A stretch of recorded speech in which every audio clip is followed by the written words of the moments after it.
Welcome to the Literature Lounge, where writers and authors share their stories behind their stories. Hi, this is your host Mohua. Before we begin, we'd like to issue a content warning for this episode. Our conversation delves into the challenging realities of a jailer's life as well as the powerful stories from the book. It includes discussions of violence, sexual assault, and other sensitive topics that some listeners may find distressing. Please take care while listening. देखें, जब आप एक सच्ची है ना, उसमें backlash का डर नहीं होता, क्योंकि अगर आप मर्डर का साथ नहीं लेंगे तो आप शायद जेल नहीं चला सकते आराम से। ये देखें, जो जितने आप रिफॉर्मिस्ट बनते हैं ना, उतनी ही आपकी सिक्योरिटी लाइन जो है ब्लर होती जाती है। Tihar was amongst the first states जहां पे हमने वीडियो कॉन्फ्रेंसिंग की फैसिलिटी शुरू की between the courts and the jails. Hi, in today's episode, we have the honor of having Sunil Gupta, a distinguished Indian advocate, author, and former superintendent of Tihar Jail. And we all know him because of Black Warrant right now. Tihar Jail, as we all know, is Asia's largest prison complex. And throughout his career, he played a pivotal role in prison reforms, establishing India's first legal aid cell for inmates, drafting the Delhi Prison Act and Manual, and introducing initiatives such as semi-open and open prison systems. We are going to learn more about that in this interview. His groundbreaking contributions to prison reform and justice earned him the President's Correctional Service Medal for Meritorious Service and the President's Correctional Service Medal for Distinguished Services, and none of us are surprised. Now we're going to come to the most masala part, which is Sunil Gupta's memoir, Black Warrant, Confessions of a Tihar Jail. Co-authored with journalist Sunetra Chaudhary, which offers an eye-opening glimpse into the lives of inmates, the systematic challenges of Indian prisons, and his transformative efforts. The book's compelling narrative was adapted into a Netflix series, which I'm sure all of India knows about, bringing his experiences and insights to a global audience. Now a Supreme Court and Delhi High Court lawyer, Sunil Gupta continues to advocate for the rights of the underprivileged and works to bring transparency and humanity to India's correctional system, which is not at all easy. His dedication to societal change and criminal justice reform cements his legacy as a reformer and change maker. And like I told him in the beginning, that this was a bucket list for me for 2025. And welcome Sunil Gupta in today's episode. What motivated you to turn your journey into a memoir? आपने क्यों किया था ये? You see, I retired from prison service in year 2016. At that time, I was very, you can say, liberal in granting permission to the lawyers, to the law students, to the scholars to visit the jail. And at times, they were asking for to study the prisoner psychology. So I was very liberal in allowing them. So after my retirement, when I was going to retire, then I understand that these facilities are no longer being allowed by the prison administration because of various reasons. So I decided that I should write a book in which I should write my experiences. I should give the glimpses of the psychology of the various kind of prisoners like that. तो मैंने ये वाली किताब लिखने का फैसला किया. And I am very happy कि ये किताब जो है, it is proving very useful to the law students, and in even in is being quoted in the High Court and Supreme Court, and you can see now a series is going on this. So I am very happy, really very happy. Sunil ji, आपने तो law पढ़ी है. You've done law, and then you decided to join, Tihar Jail. How did you approach this entire shift in complete career? You see, before joining the prison services in 1981, I was working with the railway. मैं railway में काम कर रहा था, और railway में क्या होता था कि when you are working, you could be shifted to anywhere in the northern India, and even if there is small tiff with your superiors, you are subjected to such type of harassment. So उस time पे मैंने सोचा कि मुझे कोई ऐसी नौकरी करनी चाहिए जिसमें ऑल इंडिया का ट्रांसफर का जो है उससे आप बचे रहें, और दूसरा I was having my aged parents, तो उनकी plus they were suffering from various diseases. तो मैंने सोचा कि अगर दिल्ली का हो जाएगा तो मैं पेरेंट्स को भी आई कैन लुक आफ्टर, और दिल्ली में plus I was also attracted toward this खाकी. इसलिए मैंने फिर सोचा कि मैं एएसपी की नौकरी मिल रही थी मुझे, तो गवर्नमेंट ने मुझे सिलेक्ट कर लिया था, तो आई शुड ज्वाइन दिस। आपने तो इतने high profile cases Indian history में आपने विटनेस किया है, तो ये तो सवाल आपको हम छोड़ेंगे नहीं आज के पॉडकास्ट में। Inmates like Charles Shobraj, Afzal Guru, Manu Sharma shaped your perspective on crime and justice. क्या पर्सपेक्टिव रहा आपका? मतलब हम लोग तो बस ऊपर ऊपर से पढ़े हैं उनके बारे, देखे हैं. Tell us a little bit about Charles Shobraj, Afzal Guru, and also Manu Sharma. I mean, these were crimes that were unthinkable. You know, I grew up in Delhi, and I remember during this time when this had happened. You know, the hanging, the executions. So please give us your perspective on what were these personalities like?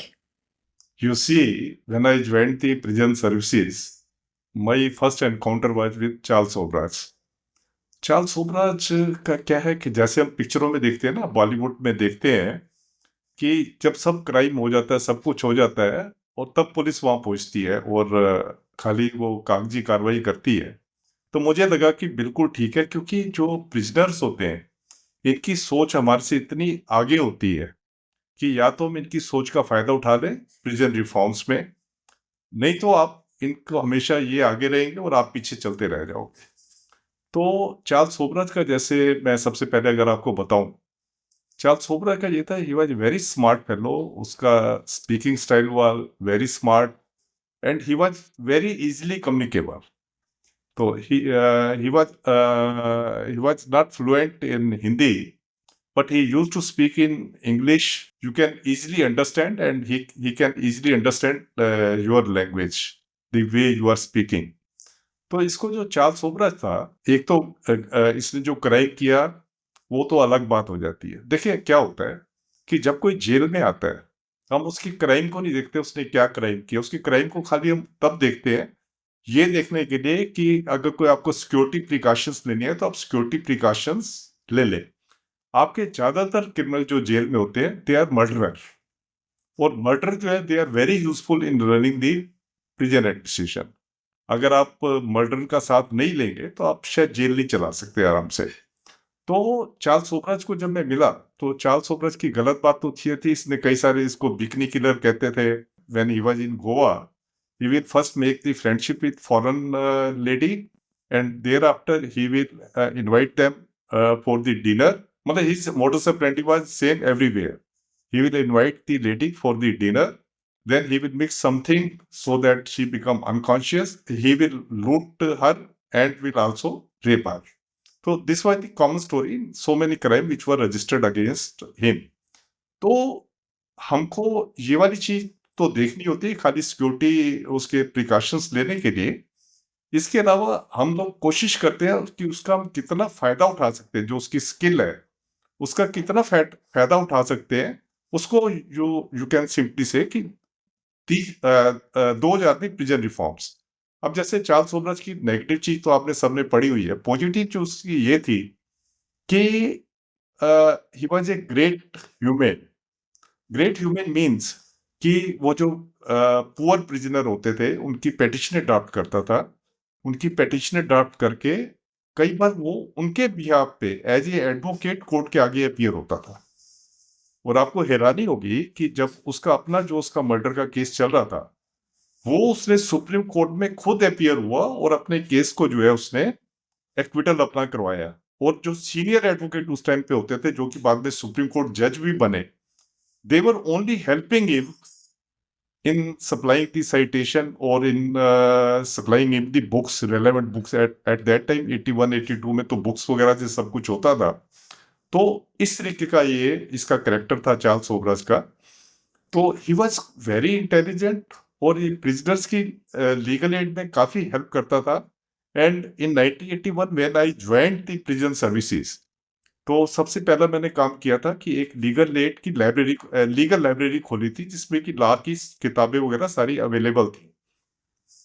तो he quite frequently used to come to me, और मुझे भी कई बार बताता था और मैं भी इसको बताता था कि इस सब्जेक्ट के ऊपर ये जजमेंट आई है। उन दिनों में टोटली बुक्स के ऊपर डिपेंडेंट होते थे जजमेंट को ढूंढने में। तो he was very sensible, he will help even the prison administration in drafting the petitions. और ही वाज क्वाइट सक्सेसफुल। तो दिस इज इवन दो मतलब 1986 में इसने एक चीटिंग की, दैट वाज ए चीटिंग कि उसने वो आपको कुछ खिला के सीडेटिव्स खिला के he made the good the prison escape. That was considering that as the exception, अगर मैं जेल के उसमें कहूँ, बाकी उसका रोल जो है काफी पॉजिटिव था। नंबर एक। Number two, you are saying about Manu Sharma. Manu Sharma का जो है, बेशक he was involved in a very heinous offense. Again, we used his quality for the welfare of the prison inmates. इसका बिजनेस एंगल में जो है इसका दिमाग इतना अच्छा चलता था कि उस टाइम पे हमारी, जैसे ये प्रिजन बेकरी थी, in prison we are under the rules we are allowed to take work only from the convicted prisoners and convicted who have been awarded rigorous imprisonment. तो इसका, क्योंकि इसको rigorous imprisonment थी, तो इससे हमने काम लेना शुरू किया। तो हमने सोचा कि किस जगह पे इसका जो है सबसे अच्छा रहेगा काम से लेना। He was allotted labor in the jail factory. तो जेल फैक्ट्री में आपने उनको काम दिया, तो हमने इसको काम दिया कि किस तरीके से फैक्ट्री का प्रोडक्शन बढ़ाना है, तो इसके बारे में ये हेल्प करें। आपको विश्वास नहीं होगा कि इन्होंने इतना अच्छा काम किया जेल फैक्ट्री के प्रोडक्शन बढ़ाने के लिए कि जो हमारे टीजे प्रोडक्ट थे, तो पहले हमारी एक तरह की नेग्लिजिबल इसकी वो थी, सेल थी।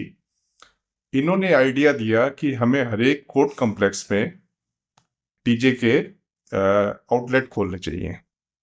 अब जैसे दिल्ली में 10 court complex, almost 10 court complex हैं, तो इन्होंने कहा कि हमें 10 कोर्ट कॉम्प्लेक्स में अपने खोलने चाहिए आउटलेट। उसका देखिए फायदा क्या हुआ, एक तो उसमें जजेस वगैरह आते थे, वकील आते थे, और हमारी आउटरीच इतनी ज्यादा हो गई। अब जैसे कोई प्रिजनर अगर कोर्ट में पिटीशन लगाता था कि जेल में हालात जो है बड़े खराब है, या जेल में मेरी पिटाई हुई, या जेल में कुछ और हुआ, तो जिस जज ने जेल का बिस्किट्स और ये चीजें खाई होती थी, वो कहते हैं नहीं नहीं, जेल में तो बड़ा अच्छा काम होता है। मतलब एकदम हमारी जो एक आउटलुक था जेल का, जो कि इतना नेगेटिव होता था, उसको उसमें पॉजिटिविटी में क्रिएट करवाया। इसके अलावा जितने दिल्ली में मॉल्स वगैरह है, सब जगह हमने अप्रोच किया, और वहाँ पे अपने मॉल्स में जो है हमने अपने आउटलेट खुलवाए। उसका नतीजा ये हुआ कि जहाँ पे हमारी जो सेल जो होती थी इसकी, जो टर्नओवर थी हमारी, जो करीब करीब 4 या 5 करोड़ की होती थी, वो एकदम 17 करोड़ में चली गई। वाओ। इसके 2-3 साल कंसिस्टेंसी की वजह से। उसके अलावा ये हमें बताते रहता था किस तरीके से आपने अपने प्रोडक्ट्स की पब्लिसिटी करनी है, कैसे आपने इनको ज्यादा बेचना है। इसने एक बहुत अच्छी, मुझे याद है, इसने बहुत अच्छी एक एडवाइस दिया। जेल में क्या होता है कि जो भी प्रोहिबिटेड आर्टिकल्स आती है, जैसे मोबाइल फोन आते हैं, करेंसी नोट्स आते हैं, स्मैक, चरस या नारकोटिक्स वगैरह जेल के अंदर आते हैं, या और भी कई तरह की चीजें होती हैं जो जेल के अंदर स्मगल कैसे होती हैं। आते हैं ये सब कुछ सुनील जी? हाँ हाँ। इतना ज्यादा जो एक हमें तो एक वो है कि it's one of the most secure prisons. I mean इतनी बड़ी बड़ी वॉल्स है, तिहाड़ के पास से मैं गुजरी हूँ, तो घुसते कैसे हैं ये देखें, जो जितने आप रिफॉर्मिस्ट बनते हैं ना, उतनी ही आपकी सिक्योरिटी लाइन जो है ब्लर होती जाती है। जितना आप reformist means you are very liberal with the treatment of prisoner. तो जैसे हम इनको ये सब चीजें अलाउ करते थे, कपड़े घर से लाना अलाउ करना, खाना घर से अलाउ करते थे, और उनको जो है और भी बहुत सारी चीजें होती थी जो घर से वो ला सकते थे। तो इसने हमें एडवाइस किया कि आप इतनी चीजें मत लाओ, बेशक आप इन सब चीजों के अच्छे तरीके से स्कैनिंग करते हो, पर फिर भी मोबाइल्स वगैरह, ये नारकोटिक्स, करेंसी नोट्स, ये सब चीजें अंदर पहुंचने में सफल हो जाते थे।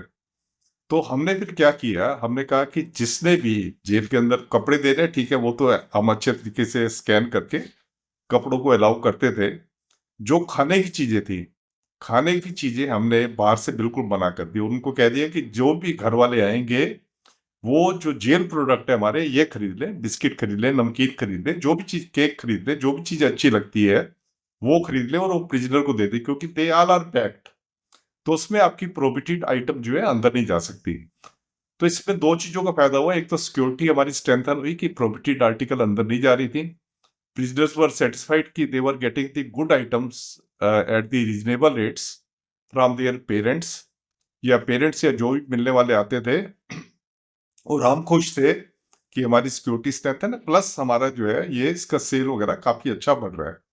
तो इस सेल काफी पीक पे चला गया था जब ये हमारे पास थे वहां पे, and he was one of the first prisoner जिसको हमने जब सेमी ओपन जेल और ओपन जेल शुरू किया था टू अवेल दोज फैसिलिटीज।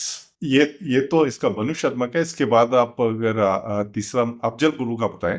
हाँ, अफजल गुरु के बारे में। हाँ, अफजल गुरु का क्या है कि जेल में तो इसका कंडक्ट बहुत अच्छा था, और and he was having good companion in the shape of DS Bhullar, Okay. was he was Khalistani आतंकवादी, टेररिस्ट यू कैन से। तो ये दोनों की अच्छी दोस्ती होती थी और इकट्ठे घूमते रहते थे वहां पे।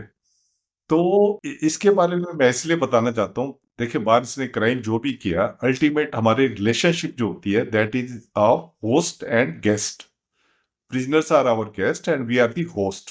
ये सुप्रीम कोर्ट ने डेफिनेशन दी हुई है प्रिजनर और जेलर के बीच में जो रिलेशनशिप होती है। Wow. तो आप तो आपको अपने गेस्ट को जो है ठीक तरीके से ट्रीट करना है, ये तो आपकी जिम्मेवारी बनती है। आपने इंश्योर करना है कि उसको जो लीगल उसकी एंटाइटलमेंट है उसको सब चीजें मिले, कोई उसके साथ जाति ना हो, कोई एक्सेसिव उसके साथ ना हो, कोई उसके साथ बीटिंग ना हो, ये सब आपके और उसके कोई उसने अपील लगानी है, कुछ भी उसने करना, तो आपने उसको पूरी फैसिलिटी देनी है, ये आपके ड्यूटी है। तो आप अगर अपनी ड्यूटी ठीक तरीके से कर रहे हैं तो this is the biggest reform. मेरे को, मैं प्रिजन हेडक्वार्टर में बैठता था, तो मुझे उन्होंने काम दिया कि जब इसकी हैंगिंग का था, हैंगिंग के अरेंजमेंट को जाके देखना। तो मैं क्योंकि लॉ ऑफिसर था, इसलिए जितनी हैंगिंग जेल में हुई है, तो ऑलमोस्ट हर एक हैंगिंग में जो मेरे टाइम पे हुई है मैं उसमें रहता था। जब अफजल गुरु को मिले जाके, मैं 2-3 दिन पहले मिला था इनको अफजल गुरु को जाके, तो उसके बाद फिर जिस दिन हैंगिंग होनी थी उस दिन मिले। उस दिन हमने इनको अलग सेल पे रखवा दिया था, तो उससे समझ गए थे कि he is going to be hang. तो उसके बाद जो हैंगिंग वाला दिन था, इनको ये जब आए, जैसे हैंगिंग वाले दिन इनको चाय वगैरह सर्व की, चाय सर्व करने के बाद जो है, तो ये इन्होंने बताना शुरू किया, ये कहना कि आप तो मुझे टेररिस्ट समझते हो पर मैं टेररिस्ट हूं नहीं। तो ये हमने कहा हमें बताने का कोई फायदा नहीं है क्योंकि ये तुम्हारे लास्ट आवर जा रहा है, तो हमें बताने का कोई, वो कहते हैं हाँ मुझे पता है कि आपको बताने का कोई फायदा नहीं है, पर फिर भी मैं बता रहा हूँ कि मैं टेररिस्ट नहीं था। आप लोगों ने मुझे सारी उम्र जो है टेररिस्ट समझा, मैं टेररिस्ट नहीं था, और मैं जो है खाली सिस्टम को जो है रिफॉर्म करना चाहता था। मैं इंडिया से करप्शन को जो है, करप्शन को कम करना चाहता था। मैं अपनी लिमिटेशन जानता था, और मैं बड़ा एक्टिव मेंबर था। पीयूसीएल एक एनजीओ है, मैं काफी उसका एक्टिव मेंबर था, बेशक जाके उनके रिकॉर्ड्स वगैरह देख सकते हो। मैंने कहा ठीक है, अच्छी बात है। और फिर उसने कहा कि मैं उतना ही नेशनलिस्ट हूँ जितने आप हैं। हमने कहा ये भी ठीक है। फिर मैंने इसको कहा कि आपने अपनी वाइफ के बारे में कुछ उसको कहना है, ताकि लोग आपके जाने के बाद जो है कोई दंगे वगैरह ना हो या कोई और चीज ना हो। तो इसने एक चिट्ठी लिख के दी अपनी वाइफ के नाम पे, कहते इसको आप भेज देना। तो उसमें उसने लिखा कि आप बेटे का ध्यान रखना, और आप देखना कि किसी भी तरीके में से लॉ एंड ऑर्डर डिस्टर्ब ना हो कश्मीर में। तो उसने लिख दिया, तो वो चिट्ठी हमने उनको भेज दी। उसके बाद वो कहता है कि अगर मैं टेररिस्ट होता, कहता है ठीक है सुप्रीम कोर्ट ने मुझे टेररिस्ट हेड कर दिया, तो पर मैं आपको अपनी बात बता सकता हूँ, मेरे को राइट है अपनी बात कहने का। कहता अगर मैं टेररिस्ट होता तो मैं अपने बेटे को एमबीबीएस ना करवाता। कहता आपको पता है जितना एमबीबीएस करना दिल्ली में मुश्किल है, वैसे ही कश्मीर में भी बड़ा टफ कंपटीशन होता है। मैं अपने बेटे को कभी भी एमबीबीएस ना करवाता, या मेरी वाइफ जो है किस तरीके से वो घर चलाती है, तो आप अगर जाके देखेंगे तो आपको कहीं भी ऐसी बगावत की जो है आपको बातचीत नहीं हो। मैंने कहा ठीक है, वो भी अच्छी बात है। उसके बाद बैठे बैठे वो कहने लगा कि चाय का एक कप और मिलेगा। तो चाय का, तब चाय वाला हमारा चला गया था, तो ये मुझे रिग्रेट रहेगा कि मैं उसको चाय और नहीं पिला पाया। तो उसके बाद उसने बैठे बैठे, एक बॉलीवुड का गाना है बादल बादल करके एक पिक्चर थी, उसमें था कि अपने लिए जिए तो क्या जिए, खुशी ये दिल जमाने के लिए। बड़ा फेमस गाना था ये। तो उसने पूरा गाना गाया। तो सुप्रिंटेंडेंट जेल मेरे साथ बैठे थे, मैं था वहां पे, और ऑफिसर थे, हम सभी ने मिलके उसके साथ एक गाना गाया। ये मैंने पहली बार अपनी लाइफ में देखा था कि कोई आदमी जिसको पता है कि कुछ एक आगे मिनटों में उसको लटकाने जा रहे हैं और वो फिल्मी गाना गा रहा है, और वो गाना इसलिए गा रहा था, कहते हैं कि वो हमें एक तरह की सीख दे रहा था। He was trying to teach us कि अपने लिए तो हर कोई जीता है, जो असली जीना जो होता है वो दूसरे के लिए होता है। मेरे को बड़ा ही बहुत ही अच्छी बात ये लगी थी, और उसने पूरा गाना गाया, पूरा गाना हमने भी साथ गाया। तो उसके बाद जो है, जब उसको ले जाने लगे, तो उसने मुझे कहा कि मेरे को आपकी आंखों में बहुत कंपैशन नजर आ रहा है, और मैं आपकी आंखों में देखना चाहता हूँ जब मेरे को आप गैलो की तरफ ले जाएंगे, गैलोस की तरफ जाएंगे, तो आप मैं आपकी आंखों की तरफ देखना चाहूंगा। तो उसमें किसी को भी कोई ऑब्जेक्शन नहीं हो सकता था। तो उसके बाद उसको गैलोस की तरफ ले गए, तो वो देखता रहा मेरी आंखों में। फिर मुझे उसने धीरे से कहा कि सर दर्द मत करना। मैंने कहा यार, दर्द तो जो उसमें होनी है, जब आपको गैलोस में लटकाएंगे तो दर्द तो जो होनी है वो होनी है, बाकी हमारी कोशिश होगी कि कोई दर्द ज्यादा ना हो। तो उसके बाद जो है वो आप लगाए कि उसको लटका दिया। वहां पे लटकाने के बाद 2 घंटे के बाद जैसा प्रोसेस होता है, डॉक्टर आते हैं, डॉक्टर ने उनको डिक्लेयर कर दिया कि ही इज डेड। उसके बाद गवर्नमेंट की हमें इंस्ट्रक्शंस थी कि इसकी बॉडी को जो है वहीं पे जेल में दफनाना है। होता क्या है कि बॉडी उसके घर वालों को देनी है या नहीं देनी, ये चीज हम गवर्नमेंट से पूछते हैं। बहुत सारे केसों में गवर्नमेंट ने हमें कहा कि इसकी बॉडी नहीं देनी, तो वहां हमने नहीं दी। तो इसके केस में गवर्नमेंट ने ये कहा था कि इसकी बॉडी को नहीं देना, क्योंकि इसका आगे फिर कोई मजार बन सकती है या कुछ और समाधि बन सकती है, तो मिसयूज हो सकता है उसका। तो इसकी बॉडी को हमने वहीं पे, पहले भी एक मोहम्मद मकबूल भट्ट की बॉडी थी, वो भी वहीं पे दबी हुई थी, उनके साथ ही इनको पूरे रीति रिवाज के साथ जो है वहां पे ब्यूरी कर दिया। तो उसके बाद फिर जब हम घर पे आए, बेशक लोग इस चीज को कंट्रोवर्शियल कहते हैं, देखिए हमारे में भी एक ह्यूमन होता है। कोई जेलर है तो उसके अंदर भी एक ह्यूमन होता है, एक मानवता होती है। तो मुझे, क्योंकि मैंने पहले, इससे पहले 7 फांसियां देखी हुई थी, तो ये फांसी बिल्कुल मेरे को अलग से तरीके की लगी थी। तो मैं काफी ज्यादा, एक जैसे होता है कि परेशान जैसे होते हैं। इवन तो लोग कहते हैं यार, टेररिस्ट के लिए परेशान होना, ये तो आप उसको जो है आप शहीद बना रहे हो, पर एक जो ह्यूमन फीलिंग होती है वो मेरे में थी। तो उसके बाद मैं घर पे गया। घर में जाके तो मेरी बेटी और मेरी वाइफ को पता नहीं था कि मैं ऐसे ऐसे फांसी उसको करके आ रहा हूँ। तो हम बैठे, इकट्ठे बैठे, मैंने उनको, अपनी वाइफ, उनसे शेयर किया ये वाली बात कि ऐसे ऐसे हुआ है, और मेरे को आज बहुत ज्यादा, मैं, दिल मेरा भारी है।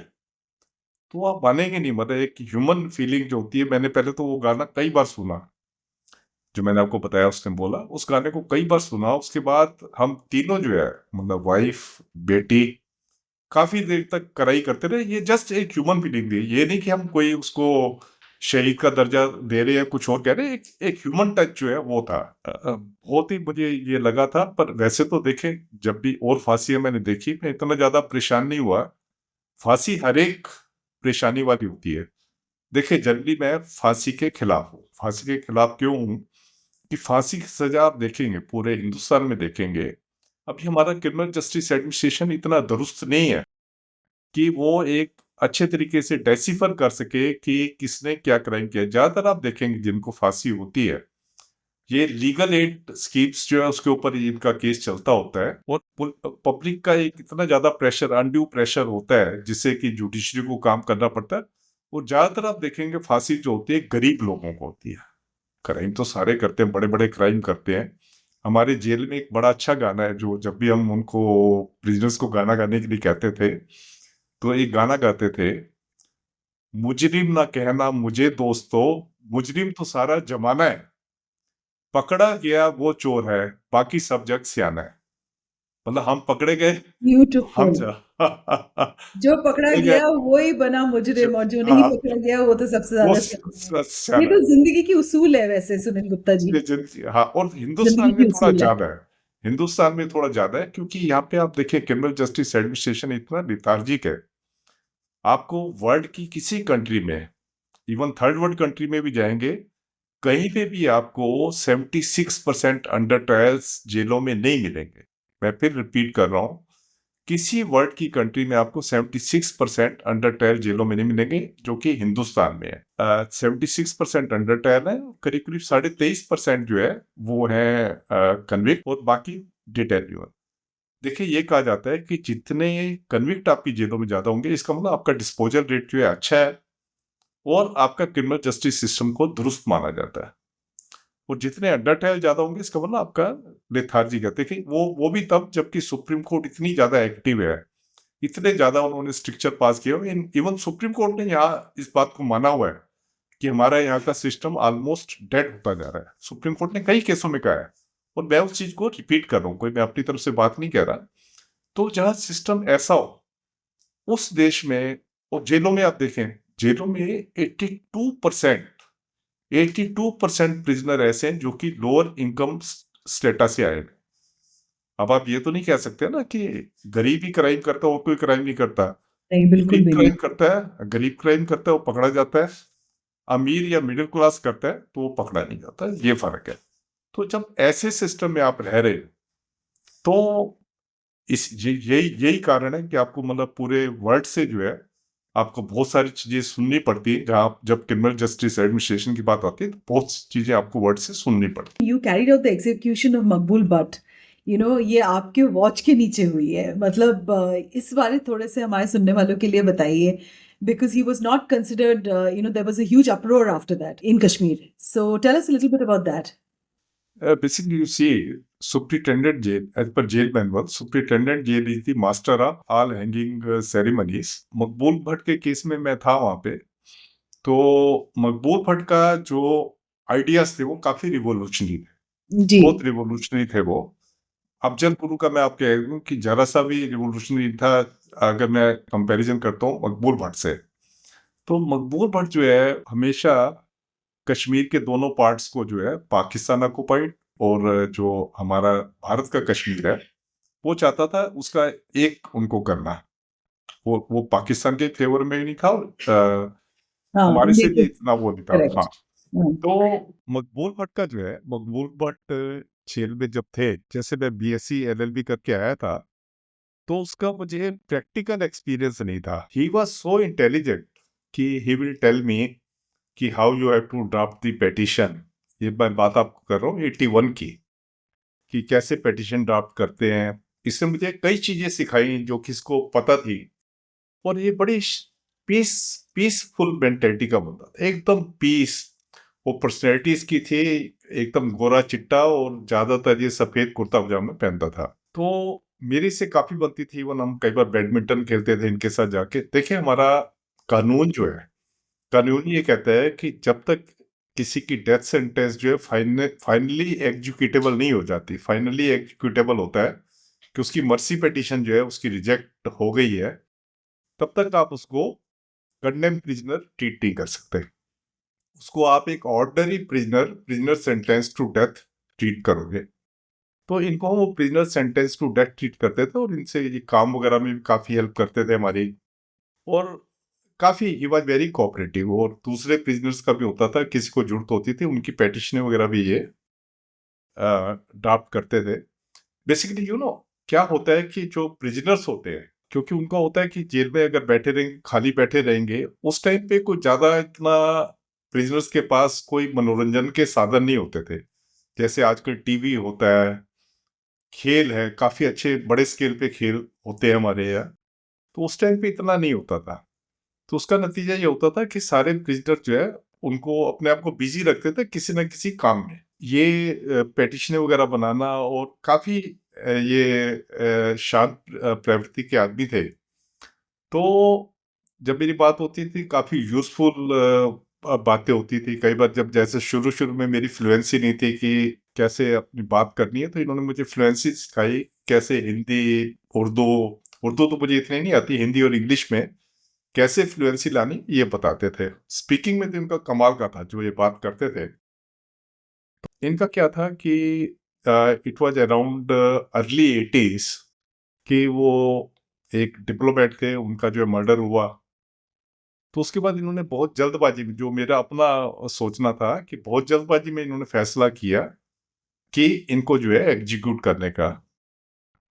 तब उस टाइम पे इनके हाई कोर्ट में भी कोई पिटीशन वगैरह चल रही थी, पर उसमें कोई स्टे वगैरह नहीं था। तो इनको जो बड़ा जल्दबाजी में डिसीजन लिया गया कि इनको एग्जीक्यूशन करना है। हमारे उस टाइम पे जो आईजी थे जी।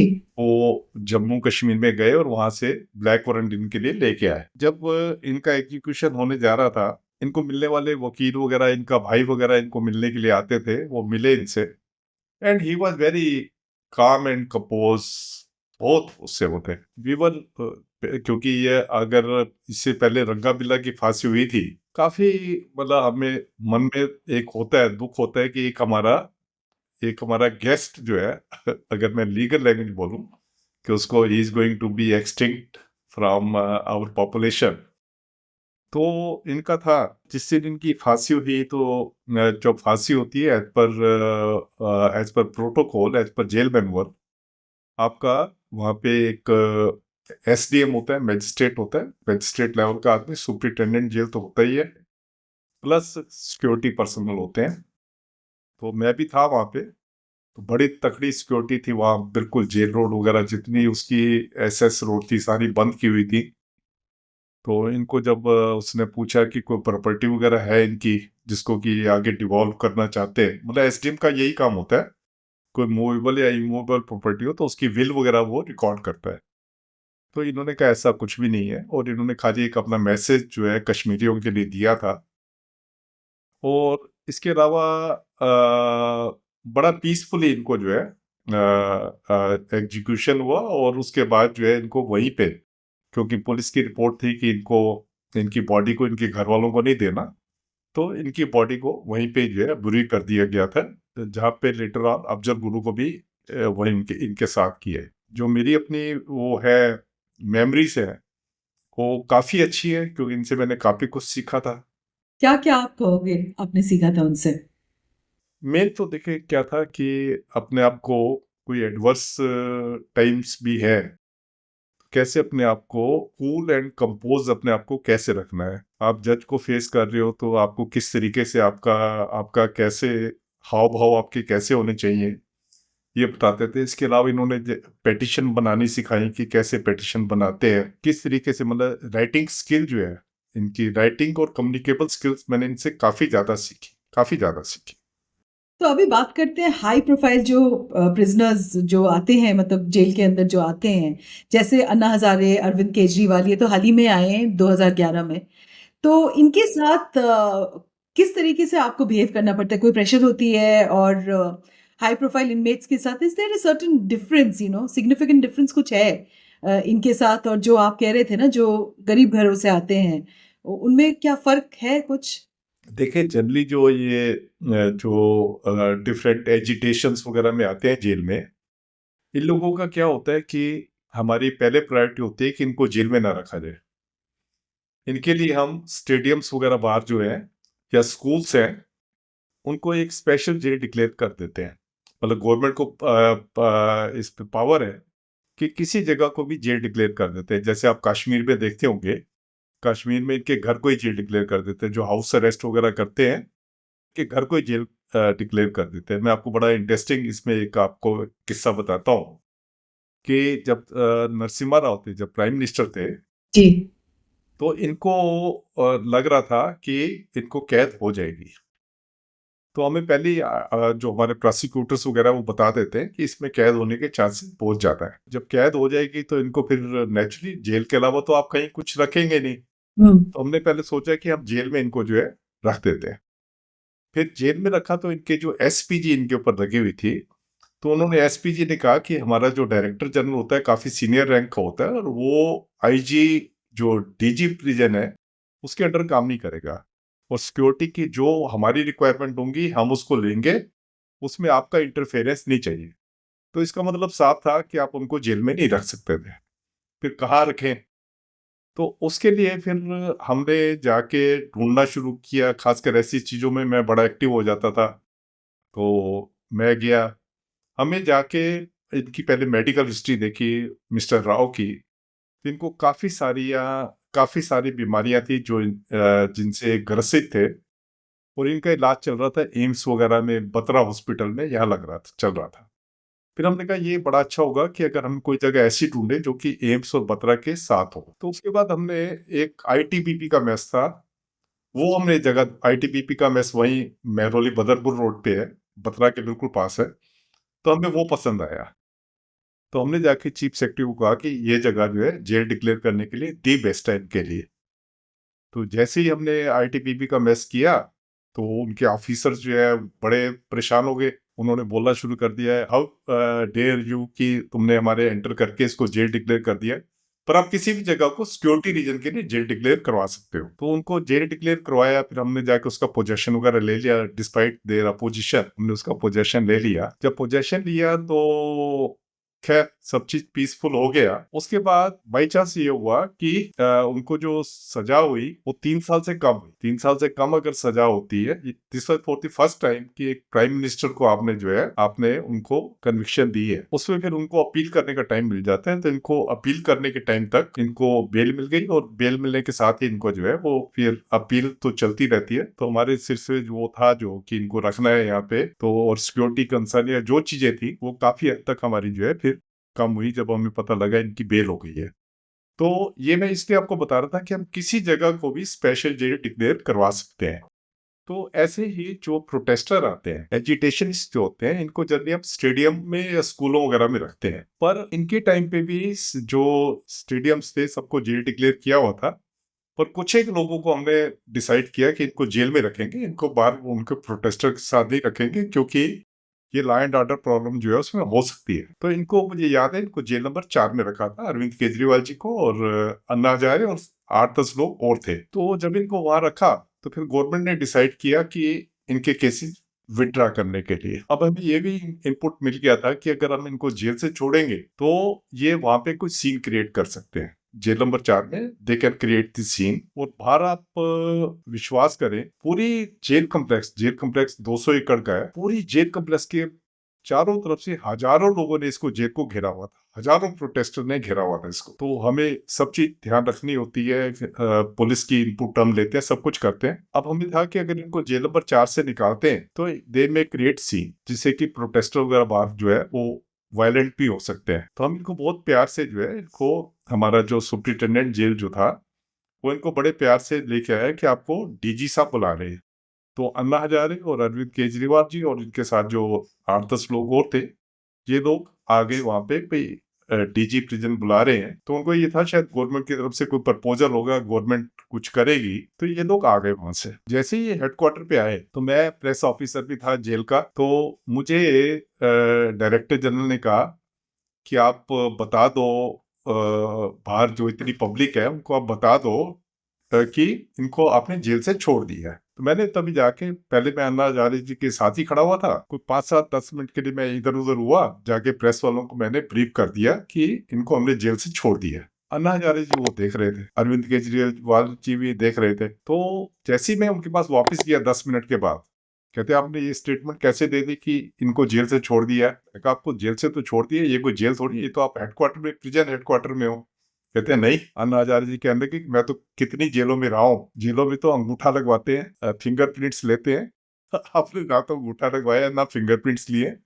मैंने कहा नहीं, आपके केस में जरूरत नहीं थी। कहते नहीं, जो हमारा एक उस टाइम पे था कि इन्होंने वहां पे सीन क्रिएट करना था वो बिल्कुल सही निकला। वो कहने के नहीं, अब आपने ये आपने कहा है कि हमने छोड़ दिया है और हमें बताया नहीं गया, हमें रूल्स के हिसाब से जेल से नहीं निकाला गया, इसलिए हम नहीं निकलेंगे। और इन्होंने वहीं पे जो है धरने पे बैठ गए। Oh God. जो डीजी प्रिजन का ऑफिस था वहां पे धरने पे बैठ गए। तो हमने इनको कहा कि आप हमारे काम में क्यों बाधा पहुंचा रहे हैं? आपकी जो भी है आपकी सरकार के साथ है, आप सरकार के साथ जो करना है करो, आप हमारे काम में क्यों बाधा पहुंचा रहे हैं? पर वो उस पे बात पे माने नहीं, कहने के नहीं, हम तो अब यही बैठेंगे, अगर हम यहाँ बैठेंगे धरने पे तभी गवर्नमेंट हमें सुनेगी, अगर हम बाहर निकल गए तो हमें गवर्नमेंट ने नहीं सुनना। खैर वो उनकी सोच भी अपनी ठीक थी। उसके बाद मुझे एक कभी भी याद है कि मैंने अरविंद केजरीवाल जी को कहा, मैंने कहा आप अन्ना हजारे जी को क्यों भड़का रहे हैं कि यहाँ पे धरने पे बैठे एक लॉलेसनेस क्रिएट करें, आप क्यों भड़का रहे हैं? क्योंकि मैं देख रहा था यही बार बार जाके उनको कर रहे थे। मैंने जब इनको बात कही, कहने नहीं नहीं नहीं, कसम से मेरी तो बात मानते ही नहीं अन्ना हजारे जी आप, मैंने तो उनको कुछ नहीं कहा। खैर हमारे जेल मैनुअल में, हालांकि जेल मैनुअल पर अप्लाई नहीं होता था, पर मैंने फिर भी जो है जेल मैनुअल में ये होता है कि अगर आप किसी को इंस्टिगेट करते हो कोई अनलॉफुल चीज करने के लिए तो आपको पनिश किया जा सकता है। तो मैंने जाके अपने डायरेक्टर जनरल थे उनको कहा कि ऐसे ऐसे, नीरज कुमार जी थे, सीनियर आईपीएस ऑफिसर थे, उनको मैंने कहा कि जो ये धरने में बैठे हैं, जो लॉलेसनेस जेल के अंदर क्रिएट कर हेडक्वार्टर के अंदर क्रिएट कर रहे हैं, ये सारी बिकॉज ऑफ अरविंद केजरीवाल जी है। तो हमारे डीजी ने कहा कि बुलाओ अरविंद केजरीवाल जी को। मैं अरविंद केजरीवाल जी को लेके गया डीजी के कमरे में। मैंने कहा सर ये ऐसे ऐसे जो है, ये इन्होंने ही अन्ना हजारे को एक इंस्टिगेट किया कि हाँ भड़काया। तो डीजी ने तब उनको कहा क्यों, आपने ऐसा क्यों किया है, आपको हमसे क्या लेना, आपको लॉ एंड ऑर्डर आपकी गवर्नमेंट से बात है, आप गवर्नमेंट से करो जाके, आप हमारे यहाँ कार्य को क्यों आप हमें डिस्ट्रैक्ट कर रहे हो इसमें। कहते नहीं नहीं नहीं, फिर इन्होंने वही बात की, नहीं नहीं वो अन्ना हजारे तो मेरी बात मानते नहीं, उनको किसी और ने भड़काया होगा, मैंने नहीं भड़काया। खैर ये वाला सीन मुझे याद था। तो उसके बाद हाँ 2-3 दिन शायद ये हमारे हेडक्वार्टर में रहे ये। तो भूख हड़ताल पे थे, तो इनको खाने जो इनका बाथरूम वगैरह का अरेंजमेंट था वो हमारे मीटिंग रूम में, एक मीटिंग रूम था हमारा, कॉन्फ्रेंस रूम था, तो उसी में इनको अच्छे तरीके से बिठाया। वो एसी कॉन्फ्रेंस रूम था, तो उसमें ये बैठे, और इनको क्योंकि अरविंद केजरीवाल जी को इनको डायबिटीज की वो थी, तो इनको डायबिटिक वाला जो है वो खाना जो होता है वो इनको, क्योंकि भूख हड़ताल पे नहीं बैठ सकते थे, तो इनको डॉक्टर ने भी एडवाइस किया था कि आपने भूख हड़ताल पे नहीं बैठना। बाकी जेल तो थी नहीं, कोई भी जा सकता था, कोई भी आ सकता था, पर फिर भी हमारे सिक्योरिटी के पूरे वहाँ प्रबंध थे। 3 दिन बैठने के बाद जो है फिर इनको गवर्नमेंट ने, जो रामलीला मैदान में जाने की इजाजत नहीं मिल रही थी, वो इनको अलाउ कर दिया। तो उस दिन हमारी जाके, जो हमारे सिर पे इतनी शामत आई हुई थी, वो जाके दूर हुई। तो हमने जब बाहर पब्लिक थी उनको हमने बताया कि अब आप ये रामलीला मैदान जा रहे हैं, आप वहाँ पहुँचो। तो उन्होंने एक बहुत बड़ा ट्रक वगैरह मंगवाया जिसमें अन्ना हजारे, अरविंद केजरीवाल वगैरह सारे गए, और यहाँ से रामलीला मैदान गए। तब जाके हमारे यहाँ पे जो 3 दिन से हेडक्वार्टर काम नहीं कर रहा था, उसने काम करना शुरू किया।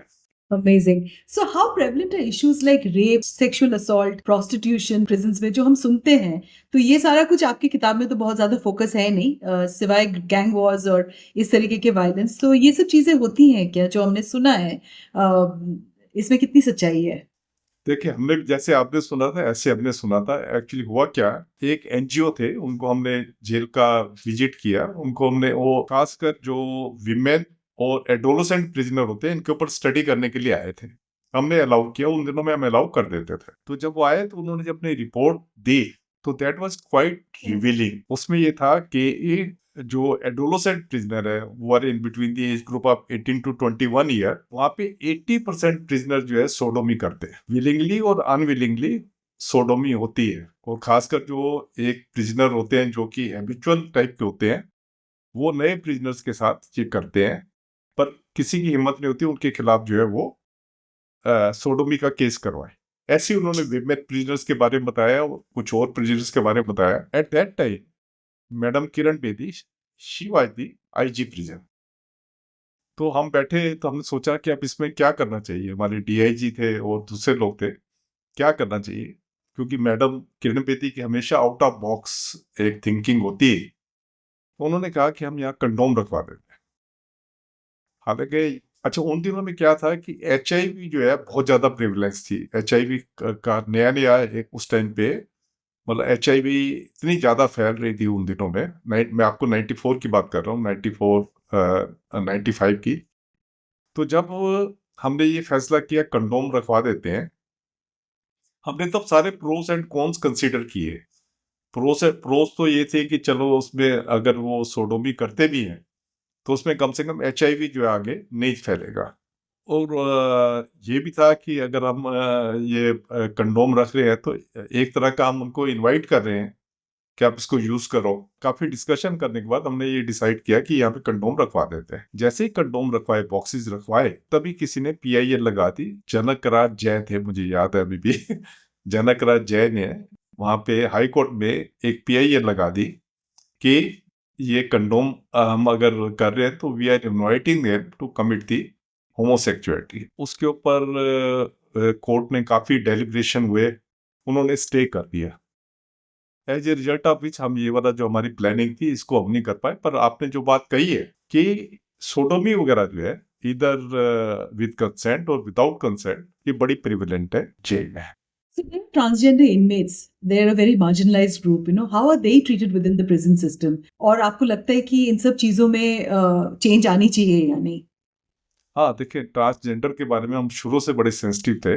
हम क्या करते हैं कि ट्रांसजेंडर जो भी प्रिजनर आता है जेल में, जैसे ही आता है सबसे पहले उसका मेडिकल एग्जामिनेशन होता है, क्योंकि कई तरह के, आपको मैं बताऊं, करीब करीब 20-25% प्रिजनर ऐसे होते हैं जो कि झुग्गी झोपड़ी वगैरह से आते हैं, उनको टीबी वगैरह जो है प्रेवलेंट होता है वहां पे। टीबी तो बड़ी कॉमन बीमारी है जब एक आदमी जेल में आता है। उसके अलावा किसी को शुगर है, बीपी है, ये तो एक लाइफस्टाइल डिजीज है ही। इसके अलावा और भी कई सीरियस बीमारियां होती हैं जिनको कि आपको पहले दिन से आपको उसको दवाई वगैरह देनी होती है। इनफैक्ट पहले घंटे से ही जो है, जैसे वो जेल में आते हैं उनको हम दवाई जो है शुरू कर देते हैं। जैसे ही मेडिकल एग्जामिनेशन होता है, जो भी दवाई वगैरह उनकी लिखी होती है, अगर उनके घर वाले दवाई देना चाहे तो वो भी हम वेलकम करते हैं, तो इनको हम इलाज करना शुरू कर देते हैं। और जो ट्रांसजेंडर होते हैं इनको भी मेडिकल एग्जामिनेशन करते हैं। इसमें डॉक्टर ये देखता है कि इनमें मेल पार्ट ज्यादा डेवलप है या फीमेल पार्ट ज्यादा डेवलप। अगर फीमेल पार्ट ज्यादा डेवलप होता है तो इनको फीमेल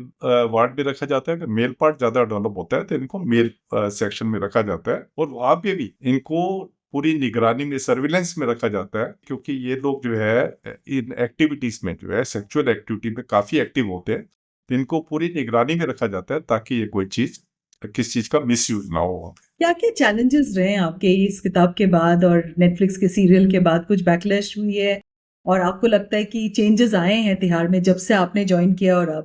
और लोग आपके साथ कैसे बिहेव करते हैं अभी, जब ये सारा मतलब हम जानते थे कि तिहाड़ है, पर अभी उसके साथ हमारे पास एक फेस है, पूरी इंडिया को है और वर्ल्ड को है। तो हाँ, कुछ बैकलैशेस का डर लगा आपको? कैसा कैसा महसूस हुआ? देखिए, जब आप एक सच्ची बात बता रहे हो, है ना, उसमें बैकलैश का डर नहीं होता, क्योंकि अभी जो ये सीजन 1 आया है ये 81 से 84 तक का है।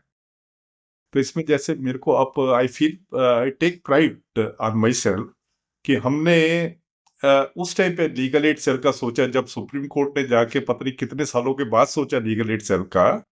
उस टाइम पे दिल्ली में 1983 में बात कर रहा हूँ, एक बड़ा फ्रीक सा आइडिया था कि एक लीगल एड बोर्ड होना चाहिए। तो उस टाइम पे Delhi legal aid and advice board करके होता था दिल्ली में। तो उस टाइम पे मैं, मतलब मुझे बड़ी खुशी होती है सोच के, उस टाइम पे 83 में मैंने सोचा प्रिजनर्स के लिए भी एक फ्री लीगल एड होनी चाहिए, सेल होनी चाहिए, जिसमें कि बाहर से वकील आए और आके इनको लीगल एड दे। मुझे याद है काफी मेहनत करने के बाद, मैं था, हमारे आईजी थे, हमारे सुप्रीम जेल थे, उनको कन्विंस करके बड़ी मेहनत करने के बाद उन्होंने 3 एडवोकेट हमें बाहर से भेजे थे, प्लस हमारे जो आईजी थे उन्होंने एक अपनी स्टेनो को मेरे को दे दिया था कि आप बैठ के इनकी पेटिशन वगैरह लिखवाओ। देखिए कितनी, मतलब 83 की बात है। और 83 में मुझे याद है कि मैंने, एक प्रिजनर था, कंडेम प्रिजनर था, उसको he was going to be hanged in 1983 में, उसको हैंग करने जा रहे थे। मैंने सोचा कि चलो जो लीगल एड सेल है इसकी शुरुआत मर्सी पिटीशन बनाने से करते हैं। हमने उसकी मर्सी पिटीशन बनाई। मैं थे, मेरे साथ एक और मेरे कुलीग थे, वो मैजिस्ट्रेट थे, पहले मैजिस्ट्रेट की नौकरी छोड़ के वो जो जेल में काम कर रहे थे। तो हम दोनों ने बैठ के वो पिटीशन बनाई, उसकी मर्सी पिटीशन। जो उसकी मर्सी, प्रिजनर का नाम भी मैं आपको बता दूं, खेमचंद था उसका नाम। उसकी जब मर्सी पिटीशन बनाई तो उसकी मर्सी पिटीशन को डिसाइड करने में प्रेसिडेंट हाउस ने करीब करीब 6 साल ले लिए। और सुप्रीम कोर्ट की कई सारी रूलिंग है जो कहती है कि अगर मर्सी पिटीशन को डिसाइड करने में अगर इनऑर्डिनेट डिले का कहा हुआ है, अगर इनऑर्डिनेट डिले होती है तो आप डेथ सेंटेंस को लाइफ में कम्यूट करवा सकते हो। तो that was the first case, 83 की बता रहा हूं मैं आपको, कि हमने एक डेथ सेंटेंस वाले प्रिजनर को जो है उसकी लाइफ में सजा को कन्वर्ट करवाया। बड़े बहुत खुशी हुई थी कि जिसको, मतलब सुप्रीम कोर्ट ने भी जो है वो कंफर्म कर दिया, उसको हमने लाइफ में करवा लिया। उसके अलावा हजारों प्रिजनर थे, मतलब लीगल एड की कंसेप्ट तो कोई सोचता नहीं था। अगर आप आज के परिप्रेक्ष्य में देखें, अब तो मतलब आपका कॉन्स्टिट्यूशनल राइट बनाती गवर्नमेंट ने, कॉन्स्टिट्यूशन में अमेंडमेंट करके आर्टिकल 39 वो है, उसमें अमेंडमेंट करके उन्होंने इसको, लीगल एड को फंडामेंटल राइट बनाती है। और आप देखिए, अब Delhi high court legal service committee है, supreme court legal service committee है, उसके अलावा हर एक डिस्ट्रिक्ट में लीगल एड कमेटी। मैं सोचता हूँ कि हमने कितनी छोटी सी बात सोची थी उस टाइम पे, और आज के प्रक्षेप में कितनी बड़ी बात हो गई है। तो ये चीज की बिल्कुल। सोच, हाँ हाँ, इस चीज को सोच के आपको बड़ा एक सेटिस्फेक्शन फील होता है उसके अलावा कई सारे काम किए, जैसे वीडियो कॉन्फ्रेंसिंग की फैसिलिटी जो है, Tihar was amongst the first states जहाँ पे हमने लीगल एड ये इस पे जहाँ पे हमने वीडियो कॉन्फ्रेंसिंग की फैसिलिटी शुरू की between the courts and the jails. Jail में स्टूडियो बनाए, कोर्ट में स्टूडियो बनाए और उसको वीडियो कॉन्फ्रेंस से उसका किया। और हमने इनफैक्ट जो लीगल एड फैसिलिटी होती है उसको भी इसके साथ जोड़ दिया था। तो उसका देखे इतना अच्छा असर हुआ है कि वीडियो कॉन्फ्रेंसिंग फैसिलिटी अब सारे हिंदुस्तान में हो गई हैं और सभी जेलों में आ गई हैं, और इसको अब इतना बड़ा इंपॉर्टेंस दी जाती है। उसमें छोटा सा रोल हमारा भी था, तो ये सोच के मेरे को बड़ा अच्छा लगता है। उसके अलावा open jail, semi open jail females के लिए जो है, फीमेल्स के लिए उन्हें सेमी ओपन जेल का कोई प्रोविजन नहीं था, तो मैंने हाई कोर्ट में लगा के हाई कोर्ट से एक डिसीजन करवाया कि इनको ये सेमी ओपन जेल की फैसिलिटी वीमेन को भी दे। इसके अलावा 1988 में दिल्ली जेल मैनुअल बनना था। हमारे यहाँ पंजाब जेल मैनुअल होता था। Punjab jail manual almost half of the India को गवर्न करता था, तो हमने सोचा यार कि पंजाब जेल मैनुअल से हम कब तक चलेंगे। तो 1988 में हमने दिल्ली जेल मैनुअल बनाया। उसमें एक मैं था और एक और कोई चेयरमैन थे, कोई इंडियन फ्रंटियर सर्विस के थे, तो डॉक्टर बड़ा ठाकुर वो चेयरमैन थे और मैं मेंबर था, और हमने मिलके बनाया ये। तो उसमें कई सारी हमने चीजें उसमें हमने अच्छी की, जैसे कि जो एक नंबरदार सिस्टम होते हैं, नंबरदार इतनी एक्सेसिस कमिट करते थे प्रिजनर्स के ऊपर, तो हमने उस नंबरदारी, Delhi was the first state जिसमें कि हमने नंबरदारी सिस्टम को खत्म किया। नंबरदार जो होते थे देवर द प्रिजनर जिनको की पब्लिक सर्वेंट का स्टेटस दिया हुआ था, तो स्टेटस को हमने खत्म किया। उसके अलावा हमने बी क्लास को खत्म, मतलब B class C class facility होती थी, Okay. तो हम, हाँ, Tihar was the first, Tihar क्या मतलब दिल्ली जेल मैं कहूँगा कि with our initiative was the first state in the country where the better class facility और बी क्लास फैसिलिटी वाले एबॉलिश, और खाली एक ही कैटेगरी थी, that was C class prisoner. और जो फैसिलिटीज इनको देते थे वो उनकी रिक्वायरमेंट के बेस पे होती थी, ना कि उनके स्टेटस के बेस पे कि वो इनकम टैक्स पे है या ग्रेजुएट है, उसके बेस पे ना होके कि जो जरूरत होती थी उसके हिसाब से होती थी। How would you summarize your legacy, as a jailer and a reformist, if you were to leave this thought with all our listeners? क्या कहेंगे आप? आपकी क्या legacy रही है? देखें, ये चीजें जो भी हमने, जैसे मैंने आपको लीगल एड की बात की, open jail, semi open jail की बात की, या नंबरदारी सिस्टम खत्म किया, प्रिजन एक्ट बनाया। प्रिजन एक्ट में मतलब मैं अकेला मैं ही था जो प्रिजन एक्ट हमने 2002 का बनाया। तो मेरा इसमें खाली ये कहना है कि if you are doing your duties as per prescribed rules, जो रूल्स आपके कहते हैं, आप if you are honest in performing your duty, आप बहुत कुछ कर सकते हैं। जहां पे आप एक सिस्टम को आपने तोड़ा, जहां पे आप अपने दिल की नहीं सुनते, आप औरों की सुन रहे हैं, जहां पे आप वो है, तो वहां पे आप कुछ नहीं कर सकते। मैंने देखा है यहाँ पे कुछ नहीं कर सकते। आप तभी कर सकते हो कि आपको प्रिजन जो ऑफिसर्स हैं, आपके बॉसेज हैं, वो आपको सपोर्ट कर रहे हैं और आप अपने दिल की कर रहे हो, और आपकी जो नॉलेज है आप उसको इस्तेमाल कर रहे हो, तो आप यू कैन प्ले वंडर्स। और मैंने देखा है एक ऊपर की डिवाइन पावर है जो आपको हेल्प करती है। If you are positive for others, तो सब चीजें आपके साथ पॉजिटिव हो जाएंगी और आप बहुत कुछ कर सकते हो। तो इसमें ये है कि अगर आप की कोई कमिटमेंट है, आप, जैसे मैंने बीएससी एलएलबी किया था दिल्ली से, one of the best institution थी जहाँ से मैंने किया था। हमारी फैमिली में ये हमारी फैमिली का एक इकोसिस्टम ऐसा था, रोज हवन होना। और मेरे फादर कहते थे कि बेटे कोई बात हो तो गायत्री मंत्र जपना शुरू कर दो, तो सब आपकी सब चीज भाग जाएगी। और मैं वाकई, आप मानेंगे नहीं, आज तक मेरा ये है, कोई बात होती है मेरा गायत्री मंत्र चलता रहता है। तो मेरे को इसने इतना सपोर्ट किया, मतलब ये तो बात स्पिरिचुअलिटी की हो जाती है, हर एक की अपनी अपनी वो होती है, पर जो मेरे को स्पिरिचुअलिटी ने इतना हेल्प किया है। मैं जो कुछ करना चाहता था, चाहे स्टाफ के लिए कुछ करना चाहता था, चाहे प्रिजनर्स के लिए कुछ करना चाहता था, तो मुझे डेस्टिनी ने मुझे मौका दिया है और मैं उसमें सक्सेसफुल हुआ। अगर मैं अपनी लीगेसी को देखूं तो मैं उसमें सक्सेसफुल हूँ। खाली उसमें मेरे में एक चीज थी, कमिटमेंट थी। और मैं कभी ये नहीं सोचता था कि मैं सरकारी नौकर हूं। मैं जब कॉलेज में पढ़ता था, हिंदू कॉलेज से मैंने बीएससी किया था, तो हमारे यहाँ एक बुर साहब थे जो रिटायर्ड वो थे, वो सारा दिन काम में लगे रहते थे। वो कोई तनख्वाह भी नहीं लेते थे और सारा दिन वो काम में लगे रहते थे, बिल्कुल ऐसा समझ के जैसे अपने घर का काम होता है। तो मेरे को भी यही था कि मेरे को जैसे घर का काम होता है इस तरीके से मैं काम करता था। रात के 8-9 बजे तक मैं जेल में बैठा रहता था, जिससे घर वाले भी परेशान होते थे, और सुबह मैं जल्दी चला जाता था। ये खाली मेरे में एक ये थी, कमिटमेंट थी कि मैं सरकारी नौकर ना समझ के मैं अपने आप को समझता था कि मैं एक एक जो मेरी कमिटमेंट है वो ज़्यादा ऊपर है वारिसपत की सरकारी नौकरी से। तो मैंने वो काम किया, मैं बड़ा खुश होता। मैं आप आपको हैरानी होगी, मेरे सारे स्टाफ मेरे से नाराज रहता था। मैं क्या करता था, जो औरों का काम भी होता था वो भी ले लेता था। जैसे हमारे एनएचआरसी का वो मैंने ले लिया, सेंटेंस रिव्यू बोर्ड का ले लिया, पैरोल फर्लू का ले लिया। वो सारे हमारे स्टाफ वाले कहते थे कि आप सर ये काम क्यों एक्स्ट्रा ले रहे हो। मैं कहता हूँ देखो करना है, मैंने कम से कम ऊपर वाले को तो जस्टिफाई करना है, भगवान को जस्टिफाई करना है कि जितने मैंने एम्प्लॉय लिए हुए अपने लीगल ब्रांच में वो इतना काम कर रहे हैं। मिनिमम मतलब मैं उनसे मिनिमम ही होता, जितना काम तुम्हें करना चाहिए उतना तुम कर रहे हो। मैं ज़्यादा स्टाफ दे, मेरे को ज़्यादा स्टाफ के लिए कभी कोई मना नहीं करता था, पर मैंने कभी भी नहीं लिया। मुझे होता था कि मैंने जस्टिफाई करना है और जितने लोग हैं उतना काम करना है। तो मैंने बहुत सारा काम किया और एक मिशनरी वाली मेरे में स्पिरिट होती थी, जिससे कि मैं जो कुछ भी थोड़ा बहुत कर पाया मैंने अच्छे तरीके से किया। सुनील गुप्ता जी, फीलिंग कैसी है अभी ब्लैक वारंट देखने के बाद? पूरी the entire country is talking about it. How do you feel about it?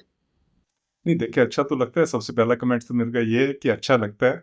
और फिर जिस तरीके से इन्होंने, मैं तो डिवाइन पावर का जो है बहुत ज़्यादा शुक्रगुजार हूँ कि आप देखें विक्रमादित्य मोटवाने ने कैसे इस स्टोरी को सुना, जोशी जोसेफ ने कैसे इस स्टोरी को चुना, फिर एपलाज ने कैसे इसको सपोर्ट किया, और फिर कैसे नेटफ्लिक्स ने खरीदा। ये सब डिवाइन पावर है जो कि ये कर रही है। And I am very happy, I am glad कि जो कुछ मैंने किया उसका थोड़ा सा पार्ट जो है हम यहाँ पे शोकेस कर पा रहे हैं औरों को बताने के लिए। प्लस जहाँ तक जेल के लोग हैं, they are also very happy. और मेरे को जो जेल ऑफिसर्स वगैरह हैं ऑल ओवर इंडिया से, मुझे जो है जेल ऑफिसर्स के फ़ोन आ रहे हैं जो कह रहे हैं कि सर आपने बहुत अच्छा दिखाया है, और इससे जो है एक लेसन मिल रहा है जो आने वाली जनरेशन्स है उनको पता लग रहा है कि जेल में क्या क्या होता है, ताकि उसी हिसाब से अपना माइंड का सेटअप करके आए। Thank you so much, Sunil Gupta ji, for being on today's podcast. This is an absolute honor and a pride for me to have you on our show. We wish you all the best, and people like you are absolute change makers of our country that who needs way more celebration than just the Netflix serial also. It's been an honor to have you here with me today. Thank you very much. I am so happy that I am with you. God bless you.